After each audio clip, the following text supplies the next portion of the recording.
le Negroni et l'Americano. On va en Florence au 1819 dans un café appelé Café Cassoni, où le barman Fosco Bruno Sabatino Scarselli est crédité avec la création du Negroni quand un client régulier, qui était aussi une sorte de célébrité locale sur le nom du comte Camillo Negroni, l'a demandé de fortifier un peu son Americano. Fosco rajoute alors du gin dans son cocktail et le comte n'arrête pas d'en boire, apparemment entre 20 et 40 par jour. What? Bon, ça c'est sûrement exagéré, surtout qu'à l'époque les Italiens adoraient les petites verres, on parle de verres de 3 centilitres, vraiment verre apéritif quoi. Mais même comme ça, c'est énorme, hein. T'imagines 20-40 shots par jour?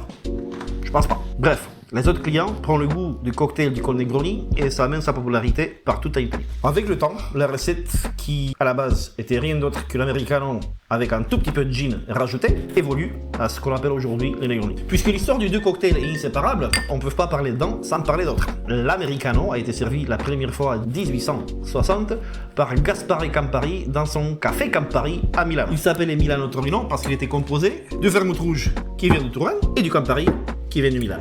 D'après la légende, il est rebaptisé l'Americano par rapport à son succès avec les expats et les touristes américains dans la période du Prohibition. Alors, les recettes modernes. Si t'es un mode apéro tranquille, pars plutôt sur l'Americano.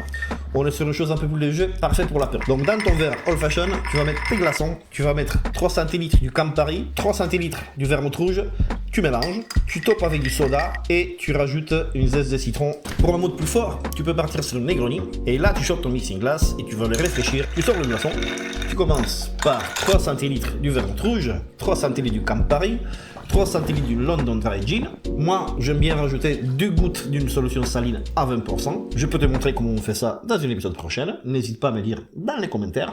Tu rajoutes plein de glaçons et tu touilles une vingtaine de fois. Tu filtres dans un verre old fashion sur une grande glaçon. Tu prends une zeste d'orange, tu l'exprimes. Moi, je te dis à très vite. Et la prochaine apéro, tu vas sûrement essayer